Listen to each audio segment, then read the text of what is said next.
Bonsoir mes chers amis. Nous allons entamer la dernière paracha donc du deuxième livre de Shemot, celle qui conclut donc tout le processus de la construction et l'édification du Mishkan, et c'est la conclusion aussi donc du livre qui s'appelle la Galoute de la Géoula, celui de l'exil et de la délivrance.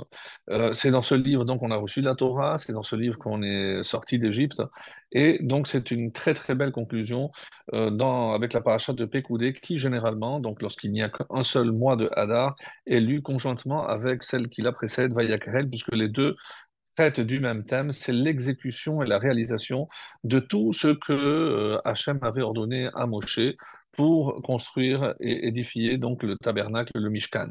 Donc tout commence par ce nom, Pekoudé, ce sont des comptes, mais c'est aussi les préposés qui sont les responsables pour l'édification. On les connaît, c'est Betsalel et Aholiab.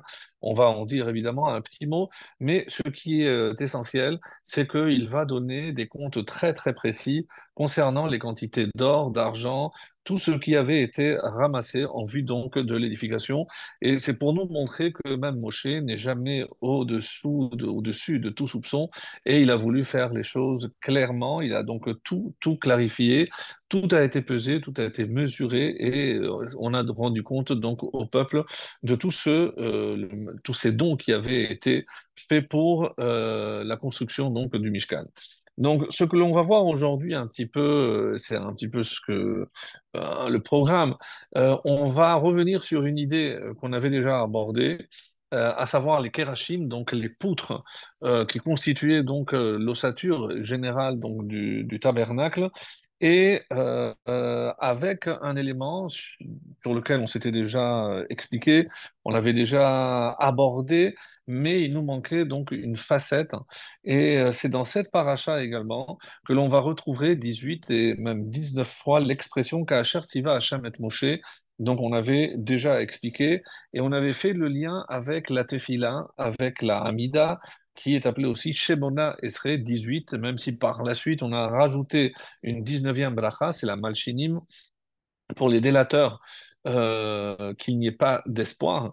Et on va essayer de voir un petit peu le lien que l'on peut faire avec les tfilotes. Quel est le lien donc entre le Mishkan et les tfilotes? Et pour cela, on va faire un petit tour dans le traité de Berachot qui nous disent qui ont été les fondateurs donc de ces trois tfilotes, ces trois prières quotidiennes que sont Shachrit, Mincha et Arvit, dont les initiales, au fait, au passage, donnent Shema. Shin, Shachrit, Mem, Mincha et Ain Arvit. Donc voilà un petit peu pour le programme, et on va essayer également de comprendre comment lors de l'inauguration du tabernacle, on va faire le parallèle avec une Haftara qui est très rarement lue, parce que généralement c'est ou Shekalim, ou c'est Zachor, ou généralement donc c'est les deux parachiotes qui sont lus ensemble. Donc c'est très rare que cette Haftara soit lue, surtout d'après la coutume ashkénaze. Et en revenant donc sur cette dernière partie, dernière Haftara du livre de Shemot, c'est comme, pour faire le parallèle, là on parle de l'inauguration du tabernacle, et là on va parler de l'inauguration du temple par le roi Salomon. Et on va voir qu'il va prendre une précaution qui est un petit peu choquante. En effet, c'est le dernier verset de cette Haftara qui nous laisse un petit peu étonnés, parce que il est question, donc je préfère vous le lire, c'est vraiment le dernier. Donc d'après, encore une fois, la tradition ashkénaze, les séfarades, ne lisons pas cette Haftara. Et que dit le dernier verset de cette Haftara? Alors, il dit comme ça, va Asim, et je placerai, va Asim Shammakom la Aaron, donc littéralement, donc je vous lis en français, j'y établis une place pour le Aaron, pour l'arche, Asher Sham Berit Hashem, qui abrite l'étable donc de l'alliance, Asher Karat im Avotenu, celle que Hachem a conclue avec nos pères, avec nos ancêtres, Beotio Otam Eles Israël, lorsqu'il les a fait sortir d'Égypte. Alors, pour la plupart des commentateurs, de quelle place parle ce verset? Il ne s'agit certainement pas de l'endroit qu'on appelle, nous, le Kodesh HaKodashim. C'est un espace qu'il a construit sous le temple, Parce que, et on va le lire, vous allez voir, assez étonnant, Shlomo HaMelech savait que ce temple allait être détruit et il avait déjà prévu une place hein, pour le Aaron, pour le préserver. Et cette place restera, cet endroit restera caché. On dit qu'à un moment donné, le Rav Getz du Kotel avait fait construire en sous-sol une synagogue et lorsqu'il a voulu créer une cavité pour mettre un Sefer Torah, en ouvrant, il a trouvé un tunnel. Mais malheureusement, donc, on ne sait pas ce qui s'est passé et on pense que c'est un tunnel qui aboutissait à l'endroit où est caché le Aaron, est caché l'arche, caché par le roi Josias, Yoshiyahu, et qui n'a pas servi donc durant le deuxième temple, parce qu'on savait aussi que le deuxième temple allait être lui aussi détruit. Donc, ce qui est un peu étonnant, comment le jour de l'inauguration, on pense déjà à sa destruction. Donc, c'est une question que se posent beaucoup de Chachamim. Comment Shlomo HaMelech a pu être un peu en trouble fête, puisque la joie ne sera pas complète en sachant que j'inaugure un édifice qui est appelé à être détruit. Et la preuve, c'est qu'il a déjà prévu, et en prévention de cette destruction, il a prévu un endroit, une cachette pour le Haron. Donc, ça jette évidemment un froid. Donc, comment expliquer l'attitude donc du roi Salomon? Donc, on reprend maintenant, on vient au début et on va aller étape par étape pour essayer de répondre et d'éclaircir donc tous ces points. Donc, je reviens puisque le point crucial dont on avait déjà parlé longuement, c'est ces poutres, ces fameuses poutres qu'on appelle les kérachim. Et ces kérachim, on avait expliqué leur provenance, on va le rappeler très rapidement. Et il y a également une anomalie, puisqu'on parlera de Bariach Hatichon. Qu'est-ce que c'est le Bariach Hatichon? Une fois que toutes les poutres ont été donc placées, eh ben, il y avait une barre transversale qui traversait l'ensemble. Mais alors, c'est pas possible. Pourquoi?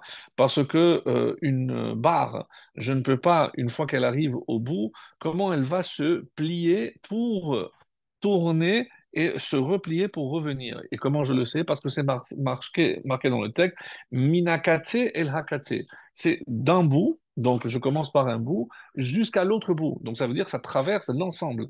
Donc, autrement dit, il y a ici un miracle époustouflant, donc où une barre peut se plier et donc pour pouvoir tourner et faire l'ensemble des kérachim de ces poutres.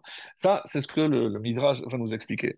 Et ce qui est intéressant également, c'est que chaque fois que la Torah parle d'un keli, dans des ustensiles, on dit Ve'asita Aaron, Ve'asita Misbeach, Ve'asita Shulchan. Donc tu feras une table. Et pour les kerachim, on parle de ha-kerachim avec l'article défini He ha-kerachim. Donc c'est le seul. Il y a aussi, à un moment donné, pour le Misbeach, mais Abravanel explique que parce qu'on a déjà parlé de lui, donc c'est pour dire qu'on parle du même qu'on a déjà cité. Mais en tout cas, les Kerachim sont uniques. On parle avec cette lettre He pour nous montrer qu'ils sont vraiment particuliers. Il y a une particularité dans ces Kerachim. Pourquoi? Parce que, entre le Midrashim, Pirkei de Rabbi Eliezer, on avait déjà porté quelques éléments la semaine dernière, il me semble, ou oui, la semaine dernière. Donc on avait expliqué que ces kérachim, ces fameuses poutres, avaient été apportées en sortant d'Égypte et par qui elles avaient été plantées? Par Yaakov Avinu, qui avait demandé à ses descendants, lorsque vous sortirez d'Égypte, vous les prendrez et ça va servir donc à construire le fameux Mishkan, le fameux tabernacle. Donc quand ils sont sortis Et comment on a la preuve? Parce que Yaakov Avinu, il habitait à Hebron à Kriyat Arba. Et avant de descendre en Égypte, on dit qu'il est passé par Beersheba. Mais qu'est-ce qu'il est allé faire à Beersheba puisqu'il habitait à Hebron? Et c'est les Chachamim nous donnent cette réponse extraordinaire. C'est parce qu'il est allé chercher justement ce qu'il avait planté. Et qui avait planté ça? Vaïta Eshel. Qui avait planté cet arbre-là? C'est son grand-père Abraham. Donc Abraham, avait planté en prévision de ce que son petit-fils Yaakov allait demander à ses descendants, et donc on doit ces poutres à Abraham qui avait pris la précaution de les planter. Et c'est pour ça que le terme Vaïta, il a planté, est utilisé d'après le Baal HaTurim, qui est un spécialiste pour compter les occurrences d'un mot, d'une expression. Donc il nous dit que ça existe 3 fois. Qui a planté? Donc la première fois, Vaïta Gan Eden, c'est Hachem qui a planté un jardin dans l'Éden. C'est pour ça qu'il s'appelle Gan Eden. La deuxième fois que le mot Vaïta, c'est en parlant de Noach. Noach a planté une vigne. Et on dit, mais comment il a planté? Il a tout de suite eu les raisins. Oui, parce que ces serments, ces branches qu'il a plantées, ces graines que le Noach avait emportées avec lui dans l'arche, provenait, comme le reste d'ailleurs, du Gan Eden. Et c'est pour ça que les 3 expressions Vaïta vient le Balatourim pour nous dire que de la même façon que Vaïta est lié aux arbres que Dieu a plantés dans le Gan Eden, donc Noach a eu un arbre de Gan Eden, et c'est pour ça que le jour où il a planté, il a tout de suite fleuri. Et il a tout de suite donné des fruits, il a eu le fruit le même jour, donc il n'y a pas eu d'attente. Et la troisième fois, c'est Vaïta Avraham Eshel. C'est lorsque Abraham a planté ces fameux cèdres qui seront emportés par ses descendants pour la construction du Mishkan. Donc tout ceci pour bien montrer que ils ont une provenance, on va dire, surnaturelle, puisque ça provient de Adam, et Adam, avant de sortir, de quitter le Gan Eden, a emporté avec lui donc ces plants ou ces branches pour pouvoir les transmettre à ses descendants, notamment à Abraham. Et c'est comme ça qu'il est dit que le Mékor, l'origine de ces poutres, donc finalement, remonte au Gan Eden. Et on comprend pourquoi, parce que si effectivement au Gan Eden, la Shekhinah était présente, donc maintenant qu'on a été expulsé, il s'agit maintenant de recréer cette présence divine dans un espace que nous allons appeler le Mishkan ou le Mikdash ou le Temple par la suite. Alors, Rabbi, dans le Targum de Jonathan ben Uziel, hein, on parlera maintenant du Bari Hatichon. On avait expliqué, rappelez-vous, que avec les Kerachim, donc eux, il y en avait combien? 50. Parce qu'il y avait 48 poutres plus les deux à l'entrée, donc ça fait un total de 50 poutres. Et 50, c'est Mechatzero shel Avraham Avinu. D'où viennent ces poutres? On a dit de Avraham Avinu. Et Avraham Avinu, on avait expliqué que c'était le chesed. Donc ensuite, on va voir les Adanim. Adanim, on avait expliqué longuement, c'est ces fameux socles. Alors pour le compte, pour ceux qui sont un peu curieux, c'est dans le début de la paracha de Pécoudé où on nous dit l'argent de ceux parmi la communauté qui avait été compté, c'est-à-dire les hommes âgés de 20 à 60 ans, plus de 100 talents. Donc en hébreu, c'est kikar. Kikar, c'est un talent et 1775 cycles des cycles sacrés. C'est à peu près 4800 kilos d'argent, pour avoir une petite idée approximative à un béka par tête, qui est un demi-cycle selon le poids du cycle sacré, pour tous ceux qui étaient âgés de 20 ans et plus jusqu'à l'âge de 60 ans, qui avaient passé la ligne de ceux dénombrés par le recensement, c'est-à-dire, et quand on a compté le nombre de personnes, d'hommes entre 20 et 60 ans, le chiffre est de 603 550. Donc, chacun a donné un demi-cycle, donc la moitié, c'est exactement 301 775 cycles. Mais quand je divise par 3000 cycles, parce que c'est un talent c'est 3000 cycles, ça nous donne 100 kikars, 100 talents et 1775 cycles. Et de là, les Chachamim vont dire que comme il y avait 100 talents et il y a eu 100 socles, c'est-à-dire qu'on a utilisé un talent par socle. Donc ça, c'était pour un petit calcul très sympathique pour nous montrer qu'on connaît exactement le poids même de ce fameux socle. Alors, on avait expliqué que également le mot adanim vient aussi du mot din, din, la justice, la rigueur, donc ce qui correspond à Yitzhak. Voilà, c'est ce qu'on avait expliqué. Et à partir de là, on arrive au troisième des patriarches, c'est-à-dire Yaakov. Par quelle partie du tabernacle est représenté Yaakov? Alors, on avait expliqué, il pouvait être représenté par le Aaron, puisque Titen et Met Yaakov, Yaakov symbolise la Torah, on aurait pu dire que c'est le Aaron. Mais ça ne rentre pas, on va dire, dans la structure, puisque ici on parle de la structure, on ne parle pas des kélim, de l'intérieur, des ustensiles qui sont utilisés à l'intérieur. Donc, à quel élément il correspond? Et le Zohar, c'est oui, le Zohar qui dit que le Bariach Hatichon, donc cette barre transversale qui traversait toutes les poutres, correspond à Yaakov Avinu. Parce que c'est lui qui crée cette union et qui va finalement permettre donc à toutes ces poutres de tenir et à toute la structure de tenir. Donc, alors Rabbi Yochanan ben Uziel nous dit que combien mesurer finalement cette barre transversale et il nous dit 70 amot. 70 amot, donc approximativement, il s'agit de 35 mètres. Donc je ne sais pas si vous avez un petit peu imaginé la mesure, donc 35 mètres.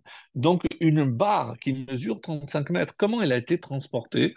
Et là, le Midrash nous dit pourquoi on appelle Hatzé Shittim, de Shittim. Shittim, c'est pas seulement un endroit. Shittim, les Chachamim disent, c'est en deux mots, Shat Yam, qui flotte Yam sur la mer. Comme c'était trop lourd et qu'il était intransportable en l'état.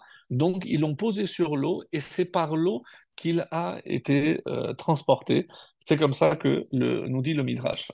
Alors, à quoi est comparé, puisqu'on va évidemment, comme je l'ai dit tout à l'heure, faire le lien avec la tfila, puisque ce qui nous intéresse, évidemment, c'est qu'est-ce que ça nous apporte, tous ces détails qu'on a déjà entendus précédemment dans les parachiotes précédents de Teruma et de Tetzavé.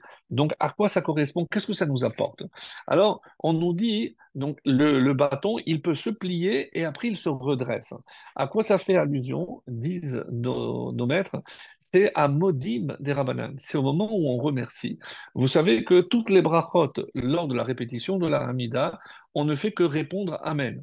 Donc le Shaliach Tibour, l'officiant, fait toute la répétition. Nous, on se contente d'écouter attentivement, certes, parce que lui aussi a déjà fait à voix basse, donc il le fait pour nous tous, donc on est tenu de se concentrer, il est même interdit d'étudier ou faire autre chose pendant la répétition, et je le rappelle souvent, c'est relativement grave, puisque sinon c'est une bracha levatala, il fait une bracha que personne n'écoute et à laquelle personne ne répond, donc c'est très grave. Donc je réponds toujours Amen, sauf pour une, parce que je peux le déléguer pour tout répéter, sauf pour remercier Hachem. En effet, lorsque j'arrive à la tfila de Modim, lui, il fait Modim et il y a Modim Derabanan. Qu'est-ce que c'est Modim Derabanan? C'est une prière supplémentaire qui a été instaurée par les Chachamim. Pendant que le Shaliach Tibour, lui, lit le texte de Modim, nous, on fait un autre parce que on doit nous remercier et pour remercier, il n'y a pas d'intermédiaire.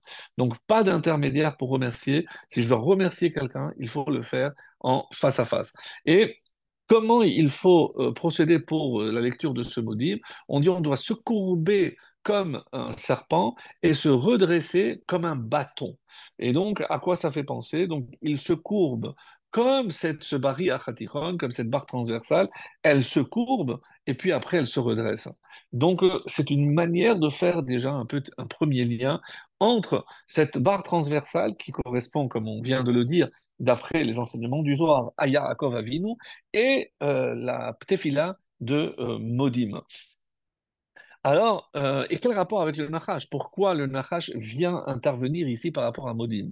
Parce que qu'est-ce qu'il a essayé de faire, le Nachash, si on s'en souvient bien, dans le Gan Eden? Il voulait empêcher que Hachem soit obéi. Donc, il voulait entraîner l'homme ou la femme à désobéir, donc à ne pas se plier à la volonté divine. Et en français, l'expression est vraiment, je pense, très adéquate parce que c'est se plier à la volonté de quelqu'un. Ici, se plier, c'est se prosterner. Une petite allusion à cela, on la retrouve dans la Hakeda, lors de la ligature. Lorsque Abraham annonce à Eliezer et à Ishmaël, nous on va aller Vénishtachave. on va aller se prosterner devant Hachem. Et on a beau lire toute la suite du texte, à aucun moment il est dit clairement que Abraham se soit prosterné. Pourquoi? Parce qu'il ne faut pas comprendre le mot de prosternation dans le sens propre, c'est-à-dire s'incliner, mais c'est se plier à la volonté d'Hachem. Et comme le serpent a essayé de nous empêcher de nous plier à la volonté d'Hachem, donc lorsque maintenant nous sommes reconnaissants, maudim, et avec toute la liste qui est énumérée, alors on s'incline devant Hachem, et ça c'est une façon de faire le tikkun de ce que le Nachash, tu vois, le Nachash, toi, tu nous as empêché de nous baisser, de nous plier devant la volonté d'Hachem. Donc nous, au contraire, maintenant, on vient remercier.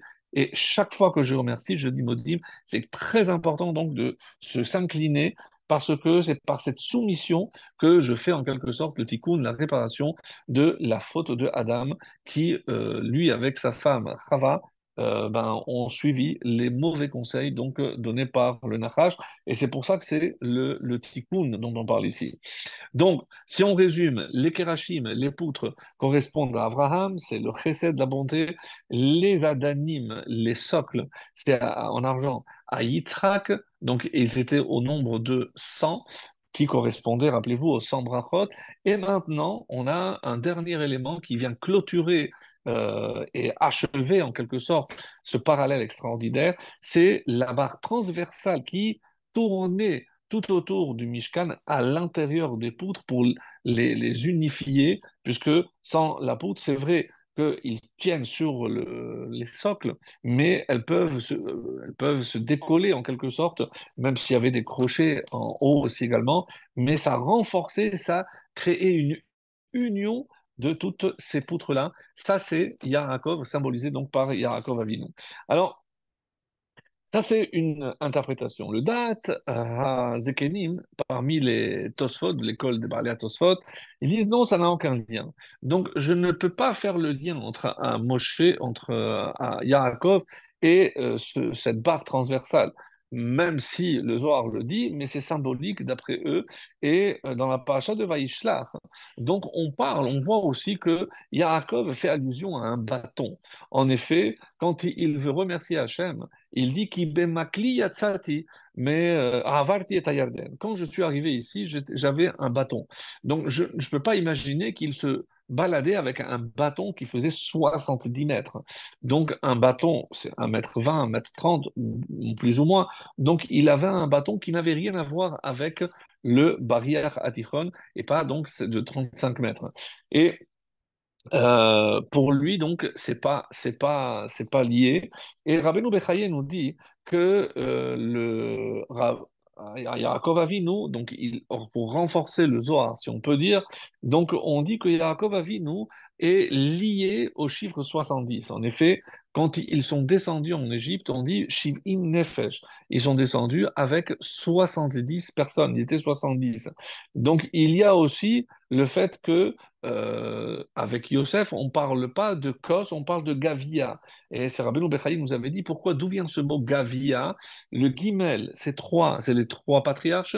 Après, Bet Yud, 12, c'est les 12 tribus. Et 70, c'est les 70 âmes qui sont descendues en Égypte. Donc, le chiffre 70 est lié à Yaakov Avinu. Où est-ce qu'on le retrouve aussi, puisque on commence à faire un clin d'œil à Purim, c'est que les premières missives qui ont été envoyées par Haman ont été envoyées le 13 Nissan. Le 13 Nissan. Et comme le roi Achashverosh lui-même le dit, on ne peut pas annuler une missive qui émane du roi. Tout ce qu'on peut faire, c'est envoyer une deuxième missive qui peut annuler la première. Mais je ne peux pas annuler automatiquement les premières. Donc, quand est-ce qu'elles ont été envoyées? C'est le 23 Sivan, les Igrot Hashniot, donc les deuxièmes missives. Combien de jours il y a entre le 13 Nissan et le 23 Sivan? Évidemment, on l'avait trouvé aussi 70 jours. Donc ce chiffre de 70 qui correspond à Yaakov donc, est aussi lié à une forme de Géoula, à une délivrance, puisque grâce à ces deuxièmes missives, donc le peuple juif va retrouver la liberté et il leur sera permis d'ailleurs de se venger sur ceux qui avaient voulu les exterminer. Donc, et il y a encore un élément crucial, mais pourquoi donc ces 70 jours où ils se sont réjouis, parce qu'ils se préparaient évidemment à exterminer le peuple juif, donc jusqu'au moment où les deuxièmes missives sont tombées, et là, c'était évidemment une déception pour tous nos ennemis d'avant et encore d'aujourd'hui. Et le Midrash demande pourquoi ils ont eu ces 70 jours pour se réjouir parce qu'ils pouvaient faire du mal aux Juifs. On dit c'est en récompense pour ce que les Égyptiens ont pleuré sur Yaakov Avinu. Et combien de jours les Égyptiens ont pleuré sur Yaakov?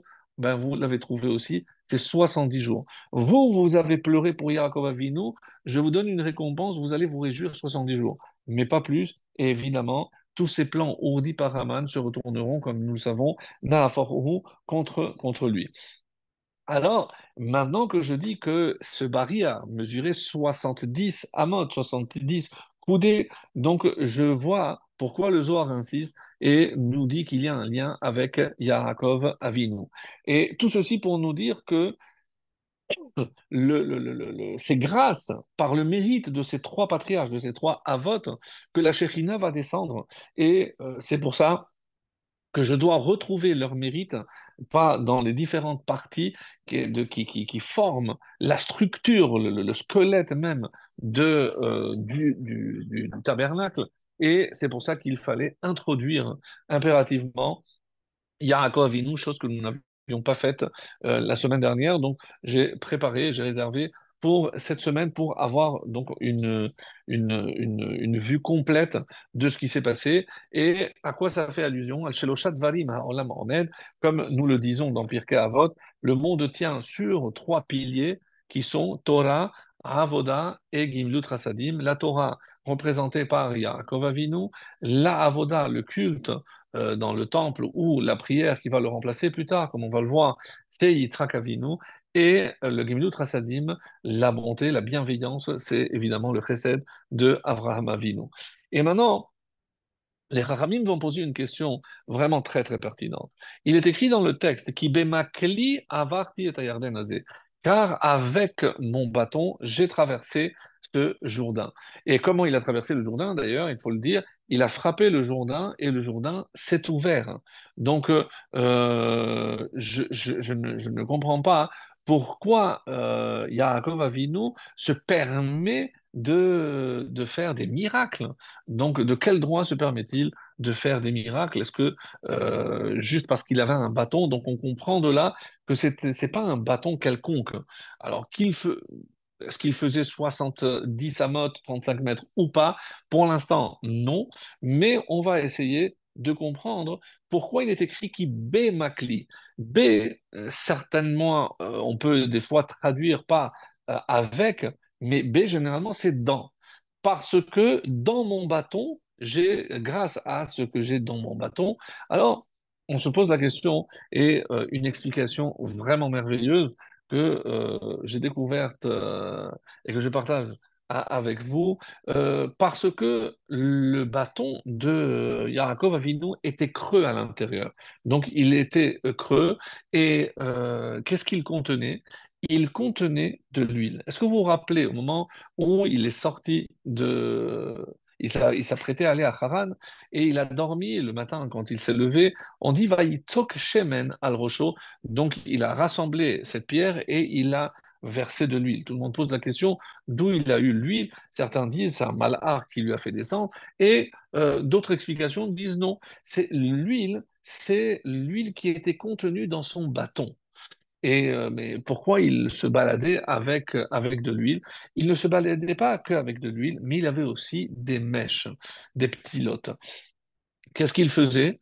Parce que comme il avait quitté la yeshiva de Shem Ever, et en journée, il y avait toujours des dangers, etc., et il profitait de la nuit pour étudier, et donc avec les mèches et avec l'huile contenue dans ce bâton, ça lui permettait donc d'étudier. C'est-à-dire, c'est le symbole de la Torah, et on avait dit que Yaakov Avinu symbolisait la Torah, Donc voilà une preuve supplémentaire. Rappelez-vous qu'à un moment donné, Vaïvater Levado. Donc il est resté tout seul. Les Chachamim disent non, on ne dit pas Levado, mais les cadeaux. Il a dû retourner pour chercher sa cruche. Mais à quelle cruche on fait allusion? On dit que c'est ce bâton qui contenait cette huile. Mes amis, cette huile va traverser les millénaires. C'est cette huile qui servira pour l'inauguration du Mishkan, pour nommer les rois. C'est cette huile que on va retrouver, Bechota Moshe el Kohen Gadol, que les Hashmonaïm ont retrouvé. Donc, c'est une huile très, très particulière, telle que l'on doit à Yaakov Avinu, avec toute cette symbolique extraordinaire qui nous permet de nous attacher et de ne pas abandonner la Torah. Alors, c'est comme ça que le char, Sifté Cohen, c'est comme ça qu'ils disent, Vaïvater levado, non, les cadeaux. C'est cette huile-là qui va servir pour le Mishkan, pour les Kelim, pour les rois, et c'est aussi pour l'huile que vont retrouver les Hashmonaïm. Alors, et la carpe pilote, donc c'est ce que nous dit Bemakel, et alors pourquoi il s'est permis d'utiliser pour faire un miracle avec ce bâton? Parce que ce bâton exprimait en quelque sorte le mérite d'avoir étudié la Torah.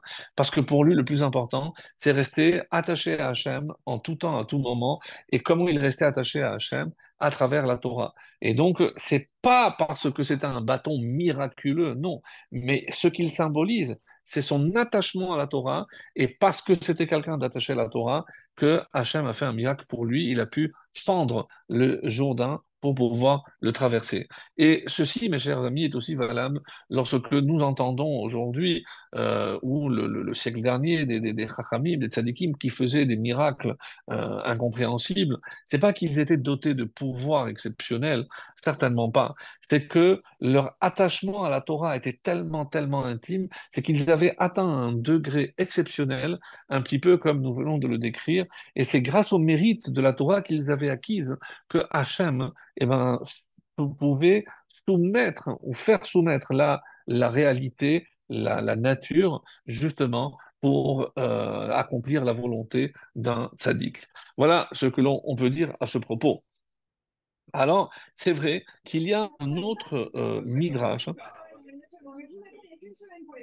Il faut, il y a un micro qui s'est ouvert. Alors, il y a un midrash dans le Yalkut Shimeoni qui nous dit que le maté de Yaakov, il est passé à Yehuda. Et où est-ce qu'on le retrouve? Rappelez-vous, avec l'histoire de Tamar, il ne savait pas qu'il s'agissait de sa belle-fille, de sa bru, et lorsqu'elle a demandé à être payée, et il a demandé sa tunique, et elle a demandé, pardon, son bâton. Donc, quel bâton? Il s'agit du bâton que Yaakov avait transmis à Yehuda. Et on matecha asher biadecha. Et donc elle lui a dit, et le bâton que tu as dans ta main. Et le Baal HaTurim nous dit qu'il s'agissait du même bâton que de Yaakov Avinu. Alors, il y a un Baal HaTurim dans le livre de Shemot, dans la paracha justement de Shemot, qui parle pour la première fois de Hamaté, le bâton. Donc nous sommes au chapitre 4 et c'est le verset 17. Et dans le Baal HaTurim, je vous le lis, euh, Arba, il y en a qui disent He o Arba tagin al He. Donc c'est très rare, hein, parce qu'il y a, comme vous le savez, d'après la tradition, certaines lettres qui doivent porter une couronne avec composée de trois barres. Et ici, d'après la tradition, dans le mot Hamaté, le He comporte quatre tagines. Comme il dit, Dalet tagin al He. Et alors, donc j'ai la lettre He qui vaut 5 et elle est complétée par de Hamaté, par quatre couronnes. Et alors, Lomar, Shehu Tzadik Teshiri, Shehaya Hamaté Biyado. Pourquoi il nous fait un calcul de Balatourim? Pourquoi ce chiffre auquel on aboutit, le chiffre de 9? Parce que lui est le neuvième qui a eu ce bâton. On parle ici de Moshe. Parce que je rappelle de quoi on parle ici, c'est lorsque Hachem a confié la mission d'aller délivrer le peuple juif, et il lui a dit, ce bâton, tu vas le prendre avec toi parce que tu vas faire des signes avec, et comme on le sait, c'est pour les plaies. Alors, donc, il est le neuvième à avoir possédé ce bâton. Qui sont-ils? Adam, Hanor, Noach, Shem, Abraham, Yitzhak, Yaakov, Yosef et Moshe. Moshe a été le neuvième. Ce bâton a été caché et qui va le révéler? Le dixième, c'est-à-dire le Mashiach. Le Mashiach. Alors ici, il y a comme je dis avec le Yalkut Shimoni, on a un problème parce que dans cette liste, hein, il y a Yosef, mais il n'y a pas Yehuda. Donc on ne comprend pas comment je peux dire que ce bâton était chez Yehuda et non pas chez Yosef. Alors, et comment de Yosef il est arrivé à Moshe? Ça, c'est plus facile. Ça, vous connaissez l'histoire. Lorsque Yitro a dû se sauver, eh ben, le pharaon avait caché tous les objets de Yosef. Et Yosef, donc, avait ce fameux bâton. Lorsque Yitro s'est sauvé du palais, il a pris ce fameux bâton avec lui et en arrivant chez lui, il l'a planté. Et tous ceux qui avaient essayé d'arracher ce bâton se sont cassés la figure jusqu'au moment où Moshe est arrivé et comme si Excalibur, les Havdil, donc il a réussi à retirer ce maté sans aucun effort. Il a compris que Moshe était l'élu.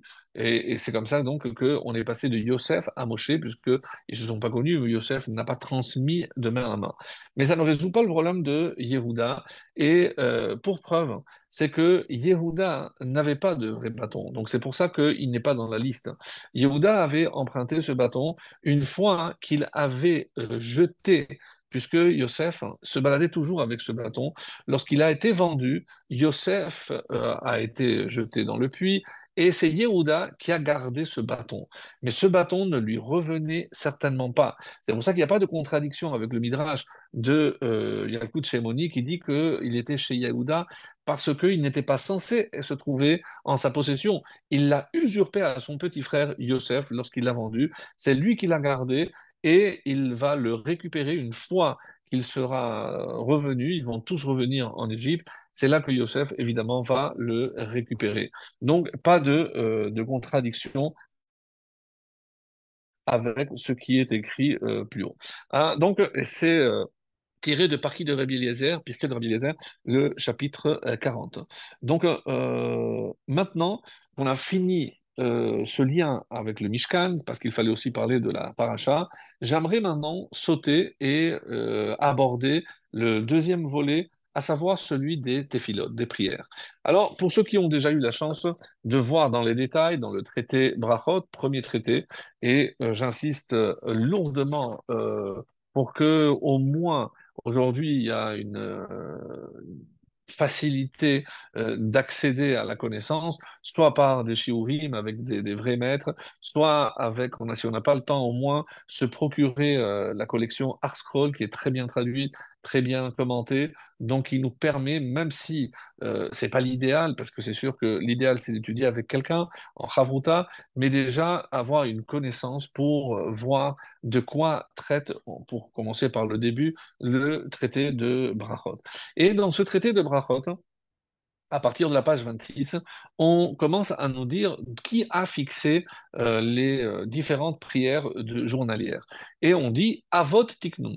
Donc ce sont les Avot. En effet, avec les psukim à l'appui, donc allez voir pour plus de détails, Avraham, donc c'est Shachrit, Yitzhak, c'est Mincha, et Yaakov, c'est la prière du soir de Harvit.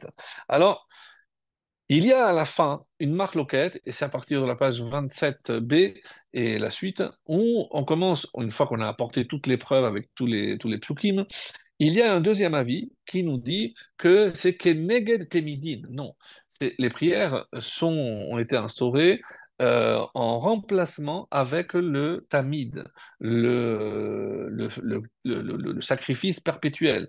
Et on a un petit problème. Pourquoi? Parce que il y avait deux moments où le Talmid Shel Shachar et le Talmid Shel Ben Ha'arbaïm.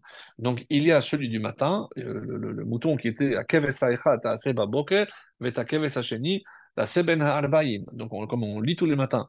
Donc il y a un qui correspond au matin et le deuxième avant le soir. Donc c'est la prière de Mincha et de Shachrit le matin. Donc il n'y avait pas de korban le soir.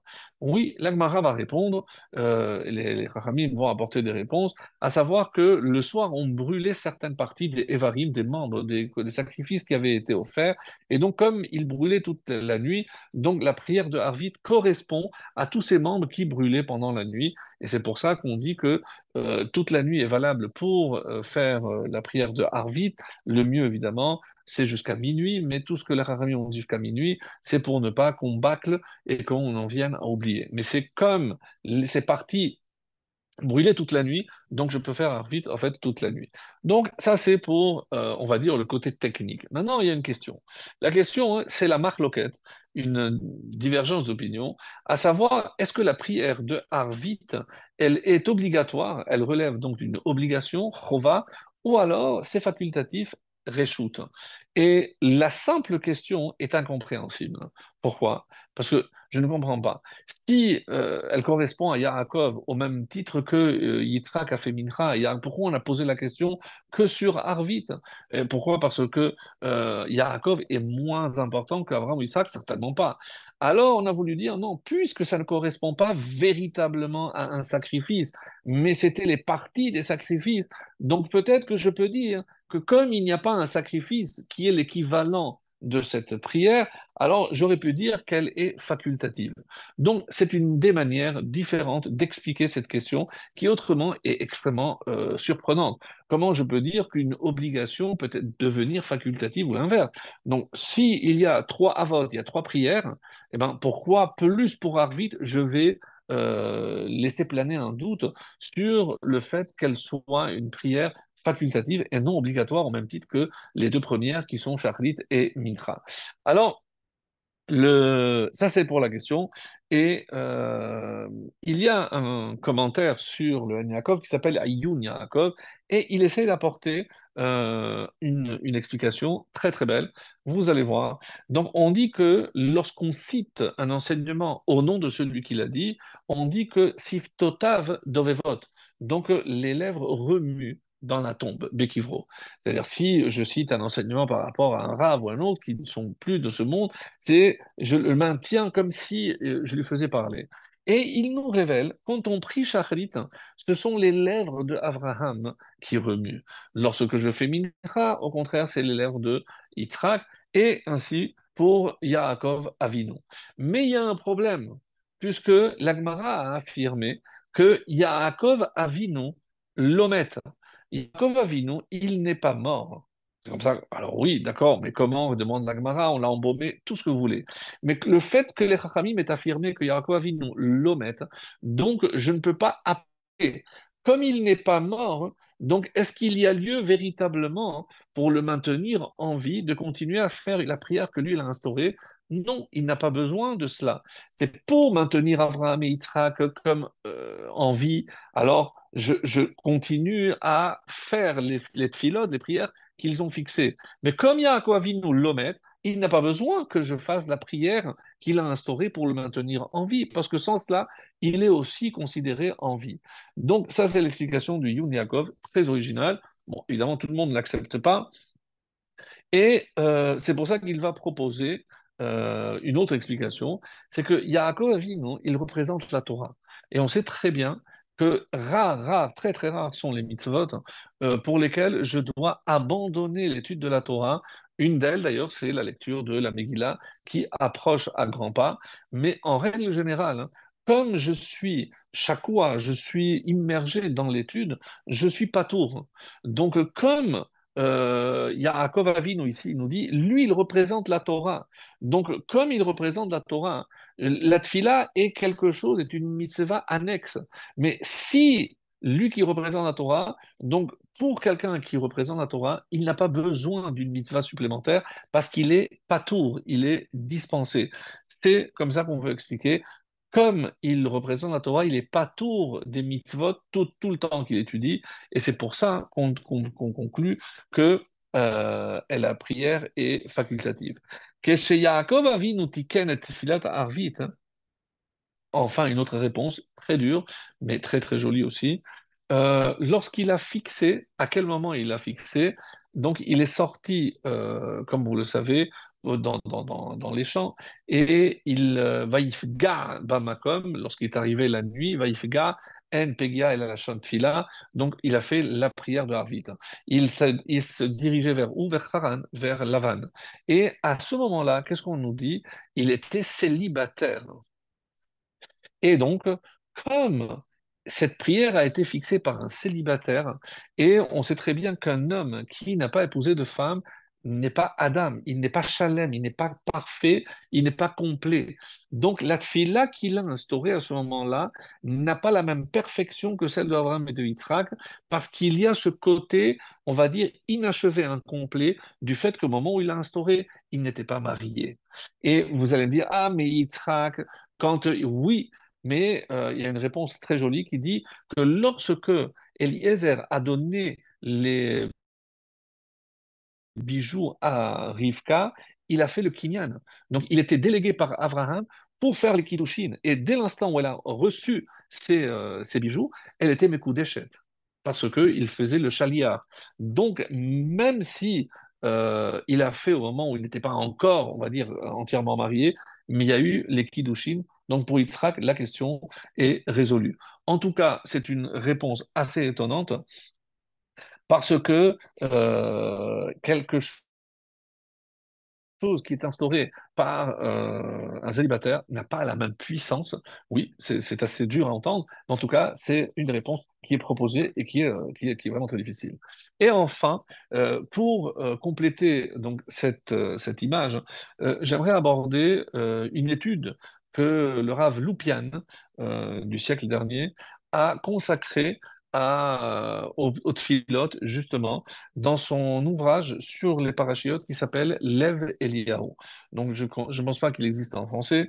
C'est généralement en 3 tomes et c'est d'une profondeur vraiment exceptionnelle, le Rav Loupian. Alors, il a dit comme ça. La prière de Shacharit a une particularité. Pourquoi? Parce que il fait jour. Et comme le roi David dira, les Hagid Baboker Hasdecha. Je peux raconter tes bienfaits quand le matin, lorsque tout est visible, lorsque tout va bien. Et on dit que c'est le temps des chassadim, parce que je vois comment Hachem est avec nous, tout va bien, donc on est en paix, on est en toute quiétude, et ça c'est le temps du matin. Et c'est, comme il dira dans son expression, chez Bnei Israël Nimtsaim Bezoharo.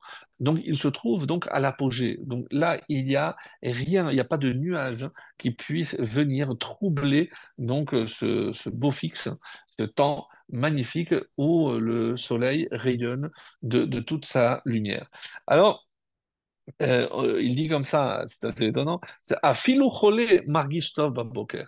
Donc même quelqu'un qui est malade, le matin, il y a toujours un mieux, parce que il s'est reposé la nuit, certes, mais la lumière du jour apporte toujours quelque chose de positif. Et c'est pour ça qu'il est dit, Leolam yagdi madame tefilato le tzara, et l'ifne sheba hatzara, c'est avant que ne survienne le malheur. Et c'est dans le traité de Sanhedrin, à la page 44, là-bas, donc, où il est question de Iov, hein, et une des questions que lui ont posées ses amis, mais est-ce que tu as toujours prié, parce qu'il a tout perdu, rappelez-vous, mais est-ce que lorsque tu avais tout, est-ce que tu priais aussi? Et donc, de là, on apprend qu'un homme doit prier lorsque tout va bien, ne pas attendre des contrariétés ou alors allez-nous qu'à d'une place des épreuves pour commencer à prier. Évidemment que la prière est toujours la bienvenue, mais il faut savoir prier le matin, c'est-à-dire lorsque tout est clair, tout va bien. Yitzhak, il est la soir bassadé, il est sorti dans les champs, et là, ça va un peu moins bien. Donc, Ben Arbaïm, on approche du soir. Et n'oublions pas, sa mère est morte. Il ne sait pas ce qui s'est passé avec Eliezer, s'il va revenir avec une femme ou pas. Donc là, le soleil commence à se coucher, c'est-à-dire l'obscurité commence petit à petit à envahir l'espace de l'homme. Donc on voit encore quand même, ça c'est Mincha, et c'est pour ça que c'est les dynimes descendent dans le monde à Mincha. C'est pour ça que c'est très important la prière de Mincha, bien entendu, parce que Yitzhak qui représente le din, rappelez-vous, Adanim, c'est la même racine, les socles, parce que c'est la base de tout, c'est représenté par Yitzhak. Alors, Yaakov Avinu. Yaakov Avinu, c'est la nuit. Et qu'est-ce que c'est la nuit, mes amis? Arvit. Arvit, donc là, qu'est-ce qui se passe? C'est l'obscurité. C'est pas que le soleil se couche, il n'y a plus de soleil. C'est le Chocher Mouklat, c'est l'obscurité, les ténèbres totales. Et ce qui est symbolisé par Aet Tzara. Aet Tzara li Yaakov, Aet Tzara li Yaakov hi umimena yivasher. C'est un moment de détresse pour Yaakov, umimena, et les Chachamim disent ume Haman, c'est les mêmes lettres, et de Haman, Hachem va nous sauver. C'est-à-dire, c'est le moment où nous sommes en dehors de notre territoire, lorsque on est en galoute. La galoute, donc l'exil, ces fameux rêves, on avait expliqué que une des interprétations de ces malachim qui descendaient, c'est précisément donc les quatre anges tutélaires des quatre exils que le peuple juif va connaître. Et donc le Rav Lopian nous dit, qu'est-ce que c'est Arvit ou la nuit? C'est le Semel HaGalouyot, c'est le symbole de la galoute, de l'exil. Et là, c'est un synonyme, donc l'exil est synonyme de détresse, de malheur, et l'otzadir liot. Alors, pourquoi maintenant il donne cette explication? Pourquoi on pourrait imaginer que c'est reshoot, que c'est facultatif? Parce que l'exil n'est pas l'état normal. L'exil est la conséquence d'une désobéissance, d'une faiblesse chez le peuple qui a fait que on a été expulsé, on a été exilé, comme son nom l'indique, mais sinon, on aurait dû être en Israël avec le Beth Amikdash. C'est-à-dire que l'exil est un Bediavad, c'est-à-dire a posteriori. A priori, on n'aurait pas dû se retrouver en exil. Donc, et on aspire à ne plus connaître, ou en tout cas à connaître la fin de l'exil pour revenir à ce que nous sommes censés être, c'est-à-dire des béné Israël habitant la terre ancestrale ici sur la terre d'Israël. Donc, comme c'est un état qui n'est pas normal, hein, c'est pour ça que les Chachamim veulent transformer ça en Réchout. Réchout, c'est facultatif. Quelque chose de facultatif, ça dépend si tu veux ou tu ne veux pas. Mais ici, Réchout, ça dépend de ton comportement à toi. Si tu fais le nécessaire, eh ben, l'exil prend fin et donc il n'y a plus besoin de Harvit, il n'y a plus besoin de cette obscurité qui est nocive parce que c'est ces symboles de détresse et de malheur. Alors, Bematzav Tov, lorsque tout va bien, dit le Rav Lopian, Lotzrichim Arvit. On n'a pas besoin de Arvit. Et ça, c'est une phrase qu'il faudrait graver, c'est magnifique. C'est qu'en temps normal, on n'a pas besoin de connaître cette détresse pour se rapprocher d'Hachem. Et au contraire, on aspire, comme Abraham, la nuit, de quoi on a besoin, ce qui nous permet de continuer à voir malgré l'absence de lumière, c'est la Emouna, et évidemment, pardon, c'est ce qu'on va voir par la suite. Alors, pour revenir donc à Yaakov, et comment ont commencé les malheurs de Yaakov? D'abord, rappelez-vous, il a dû se sauver parce que son frère Esav a voulu le tuer une fois qu'il a pris sa place pour les bénédictions, certes, et ayant promis de ne pas porter de la main sur Yaakov tant que les parents étaient en vie, qu'est-ce qu'il a fait? Il a envoyé Eliphaz. Eliphaz qui est allé retrouver son oncle en pleurs. Qu'est-ce que tu as, mon cher neveu? Je pleure parce que je dois te tuer. Pourquoi tu viens de me tuer? Et il lui explique tout ce que son père lui a demandé. Il lui dit, écoute, vas-y, tu vas prendre tous mes habits, tu vas lui ramener et tu vas dire que tu m'as coupé la tête. Ça, c'est un midrash que j'ai découvert, que je ne connaissais pas.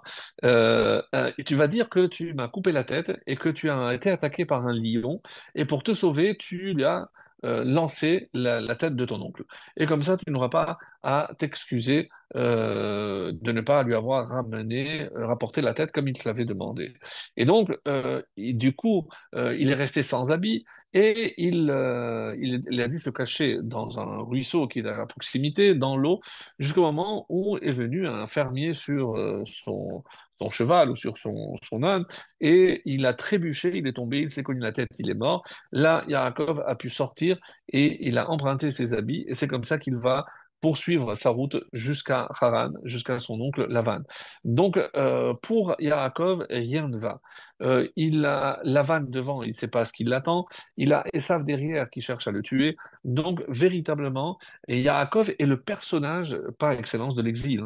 C'est celui qui est pourchassé, celui qui ne connaît pas de certitude quant à son devenir, mais il ne lâche rien. Il continue sa route parce qu'il a été envoyé par son père, il a pris la bénédiction de son père et il a la garantie qu'il aboutira au bout de ce voyage. Alors, et c'est pour ça que, d'ailleurs, la première réaction lorsqu'il arrive à cet endroit-là, il voit Rachel, il pleure. Rachi, rappelez-vous l'explication que donne Rachi.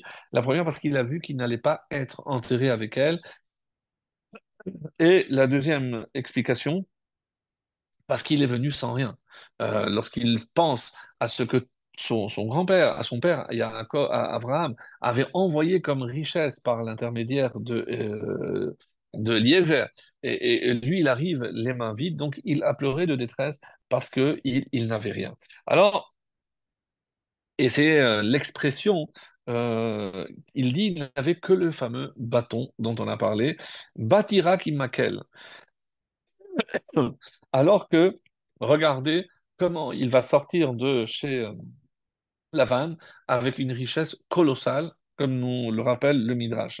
Lorsque l'on regarde auprès de Abraham ou de Yitzhak, avec aucun, on ne trouve cette expression de bâton. On ne voit pas de bâton chez Abraham, on ne voit pas de bâton non plus chez Yitzhak. Le seul dont on parle du bâton, et rappelez-vous, il va utiliser ce bâton pour la naissance des moutons tachetés, mouchetés, etc.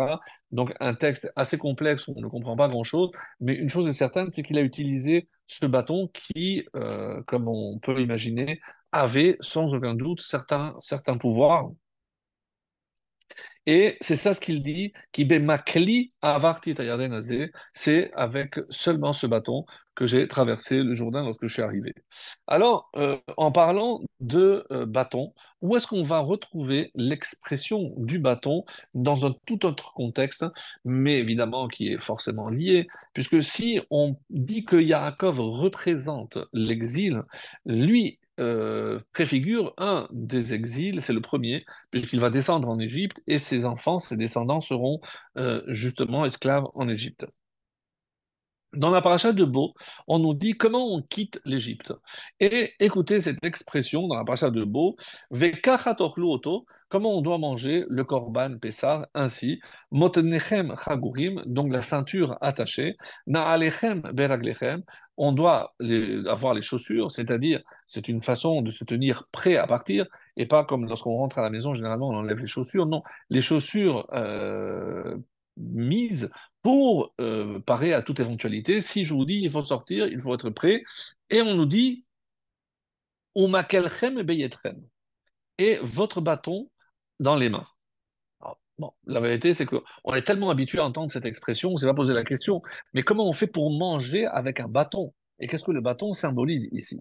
Et là, les Chachamim, dans leur génie, nous disent, parce que pour nous, Makel a une symbolique uniquement, on va dire, physique. On s'imagine, dès qu'on prononce le mot Makel, on voit un bâton. Mais ils nous disent non. Le bâton symbolise autre chose. Imaginez toute cette descendance pendant 210 ans en Égypte, tant qu'ils voyaient ces arbres plantés par Yaakov Avinu, à quoi il était censé penser? Donc c'était pour garder, oui, vous l'avez trouvé, c'est l'espoir.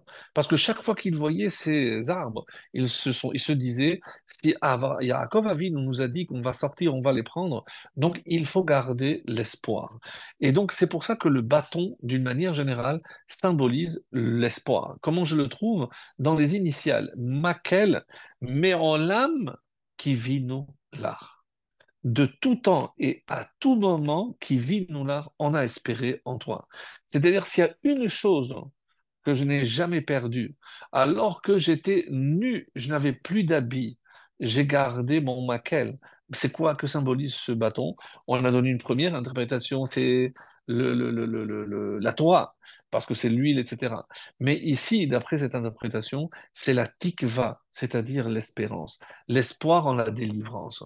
Et c'est tellement important, parce que makelchem beyetrem, c'est ceux qui vont sortir, c'est uniquement ceux qui ont espéré en la sortie. Ceux qui vont être délivrés, connaîtront la délivrance finale, c'est tous ceux qui ont espéré.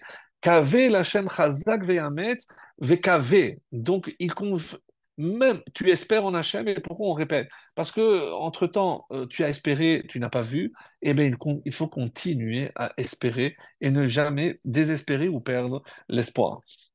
Il y a une histoire à ce propos assez intéressante parce que il est dit que bon, il y avait une fois un incendie qui s'est déclaré et il y avait deux maisons mitoyennes, il y avait un juif et un goy. La maison étant en bois, alors, vous pouvez pardon, imaginer les dégâts, il ne restait plus rien. Tout a été réduit en cendres. Et le goy, il s'est assis par terre et il pleurait, il se lamentait. Même mon Dieu a disparu, il a brûlé. Évidemment, il faisait allusion certainement à son idole. Et pendant ce temps, le juif, il dansait et il était heureux.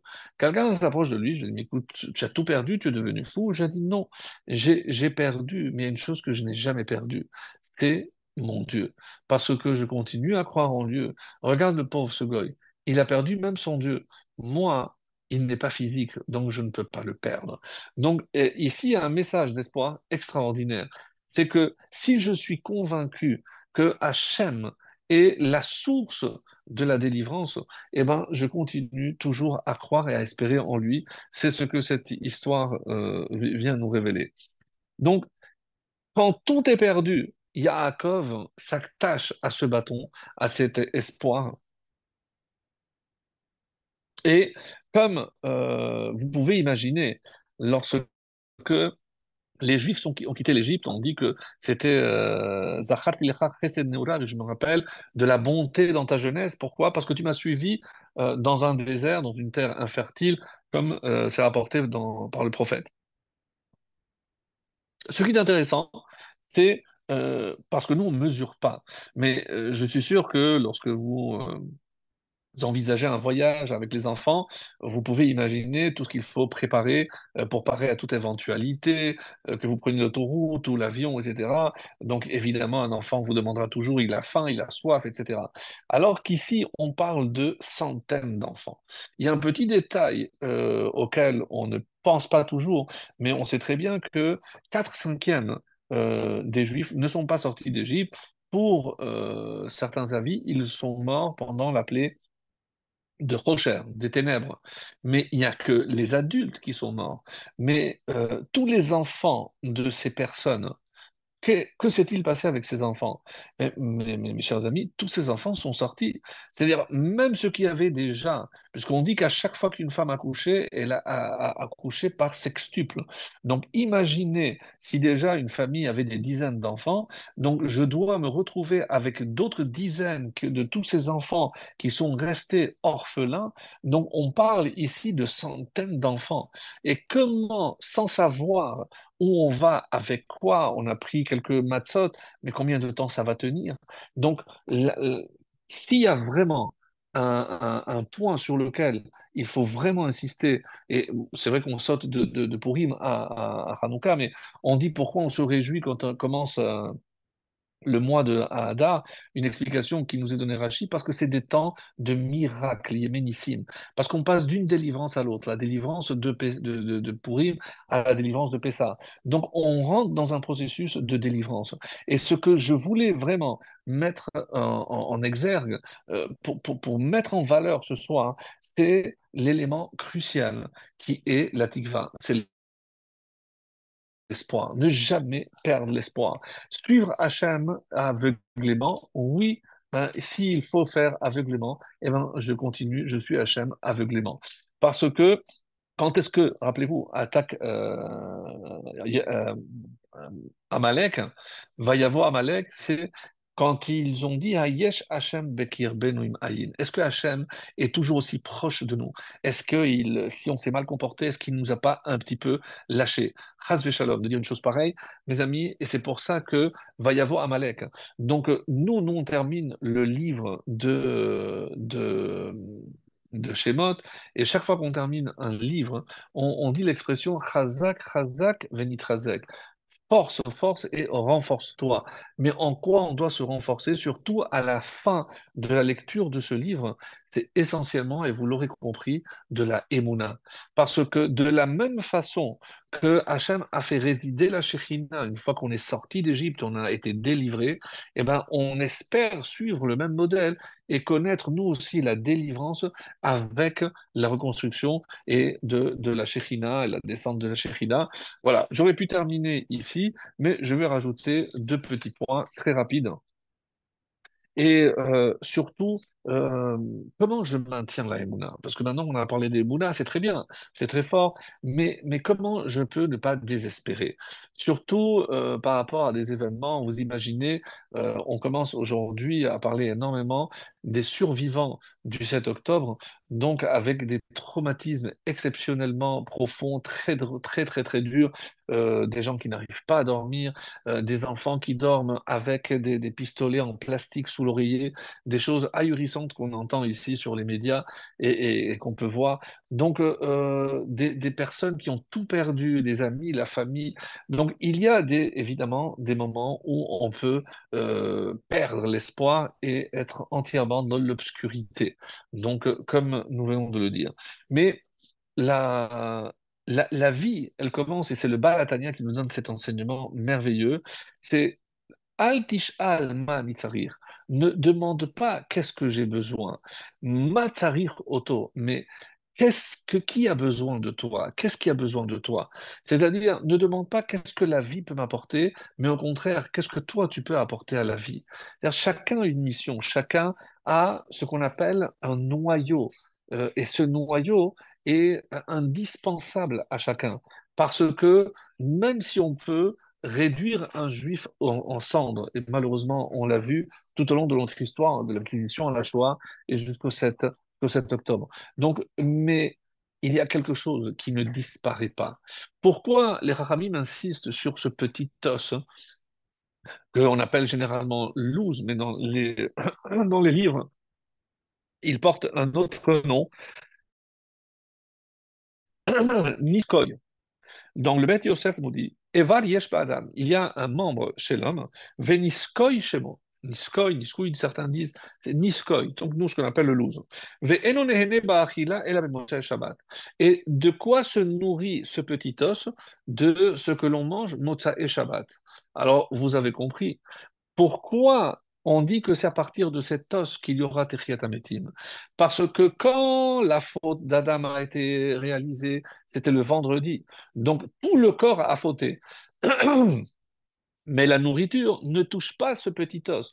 Parce que ce petit os n'est nourri que par ce que j'en mange, ce qu'on appelle nous le mélavé malka, le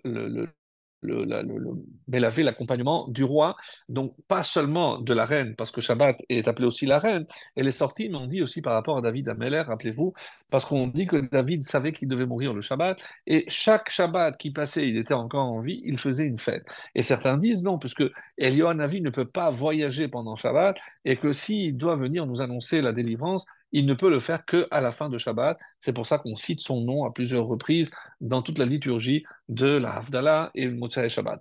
Alors, quoi qu'il en soit, hein, donc cet os qui est nourri le samedi soir, donc il n'a pas profité de la faute, donc il n'a pas fauté. C'est la seule partie du corps qui n'a pas fauté. Et dans le Eliyahu Rabbah, il rapporte Imken lo nehena be'etz hadat. Donc, lui, il n'a pas profité de l'arbre défendu. Pourquoi? Parce que la faute, comme je l'ai dit, c'était vendredi. Velachen et nifsad, et c'est pour ça qu'il ne pourrit jamais, et que c'est à partir de lui que Techiyat Ametim sera. C'est-à-dire que finalement, qu'est-ce que ça vient nous montrer? C'est que quand il y a quelque chose que je pense être détruit, et rien n'est détruit entièrement. Nous avons l'exemple avec le Kotel Amaravi, donc c'est vrai que le temple a été détruit, mais il nous reste un vestige. Lorsque le corps disparaît entièrement, il restera ce petit os. Et qu'est-ce que ça représente toujours? C'est cet espoir. Parce que, mes amis, il faut savoir hein, que euh, je ne peux pas aller toujours dans le monde en disant, mais qu'est-ce que j'ai besoin, qu'est-ce que je veux, qu'est-ce que je... Et pourquoi? Parce que si je viens avec des demandes, des exigences, dès lors que je ne les aurai pas, eh ben, je risque de sombrer dans la colère, dans la dépression, parce que je n'ai pas ce que j'estime mériter. Mais dans la vie, mes amis, c'est pas comme ça que ça marche. Et c'est dans le couple, je ne me marie pas pour recevoir, je me marie pour donner. Et ça, c'est le symbole du chesed. Le chesed, et c'est pour ça qu'il est expliqué aussi que c'est le Rav Shkop qui nous dit pourquoi, lorsque on dit Eloké Abraham, Eloké Israël, Eloké Yaakov, mais on conclut par Abraham, parce que Abraham, c'est le chesed. Et alors, et c'est comme ça qu'il dit, c'est chez plus que le chesed, on dit aussi que le mérite d'Abraham est supérieur à celui d'Yitzhak et de Yaakov. Pourquoi? Qui était le père de Yitzhak? Abraham. Qui était le père de Yaakov? Yitzhak. Et qui était le père d'Abraham? Terah.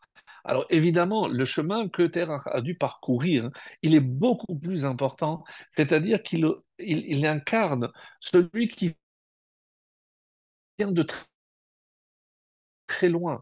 Et il arrive le premier, Abraham, et on termine par Amagen Abraham. C'est pour nous inciter à aller chercher cette flamme que nous avons à l'intérieur, parce que chaque juif a une mission sur terre. Personne ne peut dire j'ai pas trouvé, je ne sais pas quoi faire. C'est pas juif. On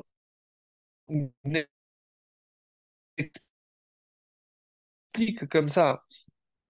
Une fois, on a fait un merde aux États-Unis et il avait une fortune colossale. Et donc, imaginez donc la fête, on lui a porté tout ce qu'il y avait de mieux dans le monde. Et quelqu'un, donc, à la fin de la fête, est allé lui demander une simple question. Et parmi tout ce que vous avez réussi dans votre existence, hein, donnez-nous l'exemple de ce qui vous a le plus marqué, pour vous certainement un des souvenirs les plus marquants de votre existence. Un mariage, le premier million, il ne le dit pas du tout. Moi, j'étais dans les camps à Auschwitz et donc j'ai traversé la Shoah. Et on nous donnait une couverture pour 6 personnes. Et donc on devait cela transmettre. Et moi, je n'ai jamais dormi une nuit avec cette couverture. Chaque nuit, avant de m'endormir, alors qu'il faisait très froid, je voyais des personnes plus âgées, des personnes plus fragiles. Et chaque nuit, je t'en donnais à quelqu'un d'autre. Donc je n'ai jamais eu cette couverture. C'est-à-dire, qu'est-ce qu'il a compris et pourquoi, Hachem, à mon avis, aussi la Bible, c'est ce que on trouve dans Torah Menachem. Keshenofel et marchevet, odot atzmo veroim sheze malbalbel me'avodat Hashem. Donc, quelqu'un qui a trop de troubles, il ne sait pas où il en est. Il a des doutes, il a des difficultés. Magbir hamara shechora. Il se fait littéralement de la bile, de la mauvaise bile, ou pire. Trichim litrota. Il faut à tout prix chasser ces mauvaises pensées. Mais comment? Ve'im en bema litrot hamara shechora, ki matzavo eno kedebai. Mais il ne se trouve pas dans un état où il a assez de force pour repousser les ténèbres qui cherchent à l'envahir. Qu'est-ce qu'il doit faire? Yazkir leatzmo, de ces mots magnifiques. Yazkir leatzmo, il doit se souvenir. ההכרח להתעסק בטובת זולתו ולחשוב אודות הזולת איך להועיל לו. Il y a une chose à laquelle il doit toujours penser, c'est si j'existe, c'est que quelqu'un d'autre a besoin de moi. Donc, qu'est-ce que je peux apporter à l'autre et qui a besoin de ce que moi je peux lui apporter? Parce qu'il y a toujours quelqu'un qui a besoin de nous.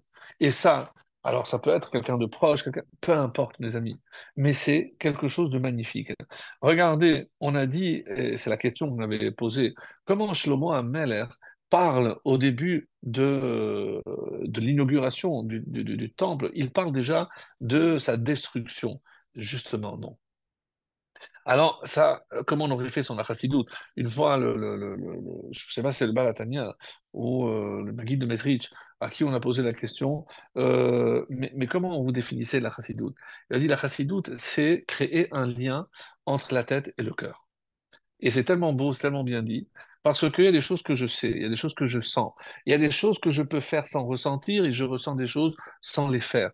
Donc, c'est créer ce lien entre la tête, hein, et le cœur, et c'est ça qui va me permettre de faire une avoda parfaite.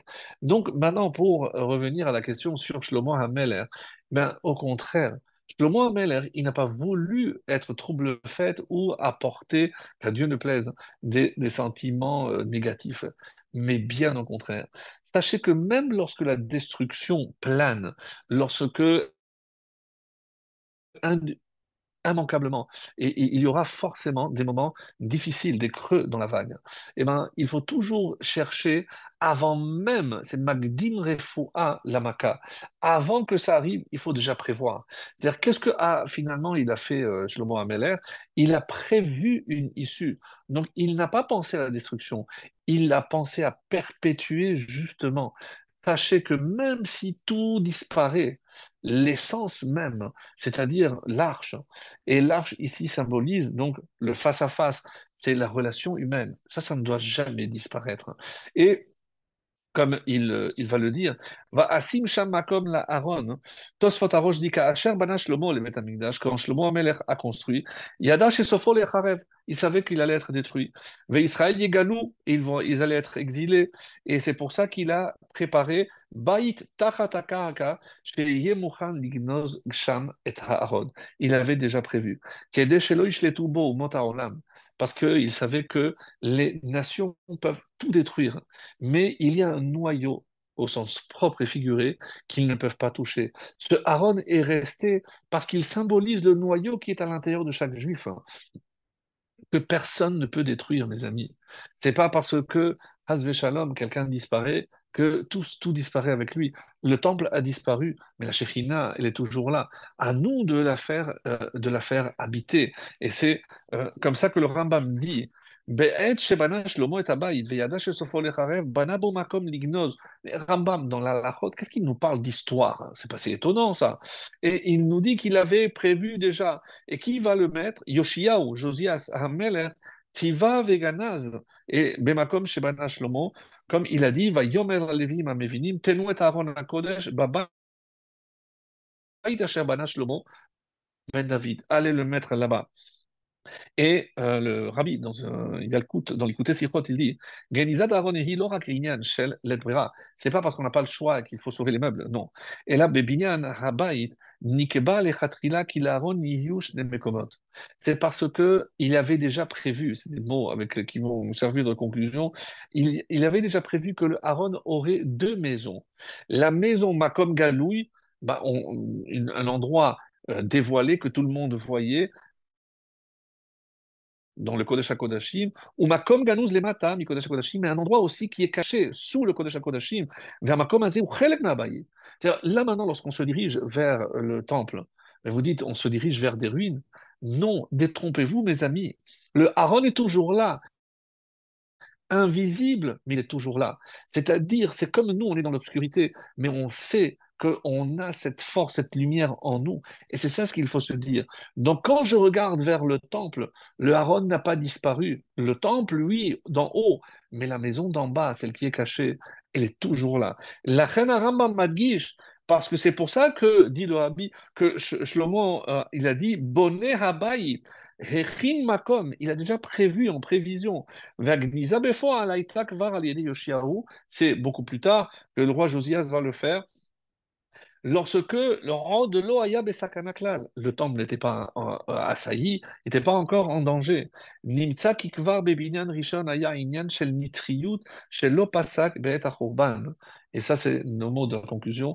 C'est ici l'éternité Shel Lo Pasak Be'et HaChurban.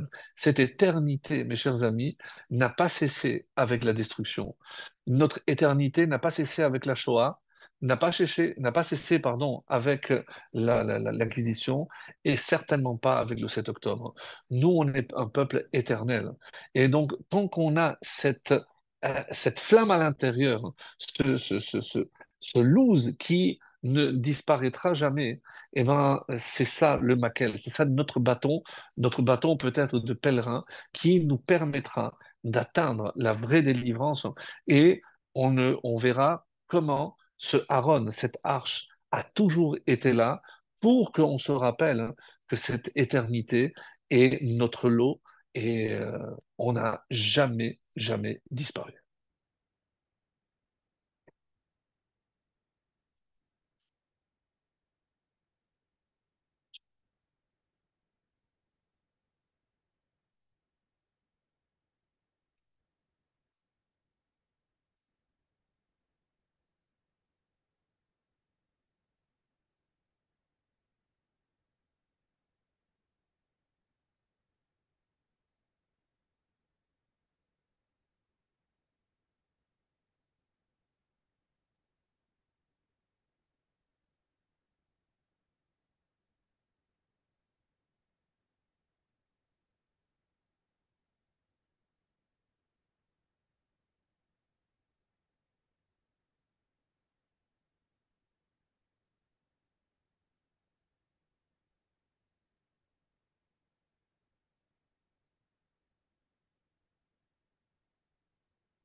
Alors, je crois que notre ami Nathan n'est pas là.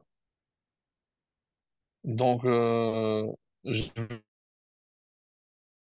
vous souhaiter une très bonne soirée. J'essaie de l'appeler pour il arrête l'enregistrement. Donc, à ceux que je pourrai voir la semaine prochaine en live, donc je leur souhaite vraiment de nous retrouver toujours dans la joie. Et à tous les autres, Bezrat Hachem, donc une très très bonne soirée et à la semaine prochaine.